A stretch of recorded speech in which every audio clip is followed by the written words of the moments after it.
மரவள்ளி கிழங்க வச்சு இன்னைக்கு நான் ஸ்வீட்டான ஒரு அல்வா பண்ணியிருக்கேங்க. அம்புட்டு டேஸ்ட்டுங்க. மரவள்ளி கிழங்குல இப்படி கூடவா பண்ண முடியும்? இப்போ மரவள்ளி கிழங்கு சீசனுங்க. அதனால இதை ஒரு முறை செஞ்சு பாருங்க, உங்களுக்கு ரொம்ப ரொம்ப பிடிக்கும். மரவள்ளி கிழங்குல நார் இல்லாத மரவள்ளி கிழங்கா எடுத்துக்கோங்க, அதுதான் நல்லா இருக்கும். இப்போ பார்த்தீங்கன்னா இந்த மரவள்ளி கிழங்கு அதாவது சின்னதாக குட்டியாக துருவி எடுத்துக்கலாம். ஏன்னா பெருசாக இருந்தாக்கா வேகிறதுக்கு லேட் ஆகும். இதுவாக இருந்தாக்கா நல்லா சூப்பராக இருக்கும், சேமியா மாதிரி இருக்குங்க.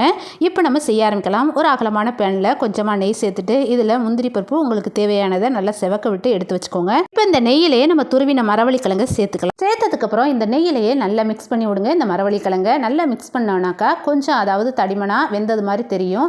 இது ரொம்ப குயிக்காகவே வெந்துருங்க. ரொம்ப குட்டியாக சாப் பண்ணியிருக்கிறதுனால சீக்கிரம் வெந்துடும். இதில் நான் ஒரு கப் அளவு தண்ணி சேர்க்குறேன். தண்ணி சேர்த்து மிக்ஸ் பண்ணையிலே தண்ணி ட்ரை ஆயிரும். இன்னொரு கப் அளவு தண்ணி சேர்த்து இதை நல்லா மிக்ஸ் பண்ணிக்கோங்க. அதாவது ஹாட் வாட்டர் தான் சேர்க்கணும், பச்சை தண்ணி சேர்க்கக்கூடாது. இப்போ பார்த்தீங்கன்னா நல்லா மிக்ஸ் பண்ணதுக்கப்புறம் கொஞ்சம் கெட்டியாக வரும். இந்த ஸ்டேஜில் நான் சர்க்கரை சேர்க்குறேன். சர்க்கரை 1.5 கப் அளவு சேர்த்துருக்கேன். சேர்த்துட்டு இதில் 1/4 டீஸ்பூன் உப்பு, 1/4 டீஸ்பூன் ஏலக்காய் தூள் சேர்த்து நல்லா மிக்ஸ் பண்ணுறேன். இப்போ கொஞ்சமாக நெய் சேர்த்து ஒன்று ஒட்டாத அளவுக்கு ஒரு 2 நிமிஷமாவது இதை நல்லா மிக்ஸ் பண்ணி விடுங்க. இப்போ கரண்டியோட அது ஒட்டாமல் இருக்கிற ஸ்டேஜ் வந்தவனையே இதில் பொரிச்ச முந்திரி பருப்பை சேர்த்து இதை அப்படியே இறக்கி ஒரு பவுலில் கொட்டுங்க. கொட்டினதுக்கப்புறம் மேலே நட்ஸ் எல்லாம் தூவி ஒரு 10 நிமிஷம் ஆற விட்டு சாப்பிட்டு பார்த்தீங்கன்னா அம்புட்டு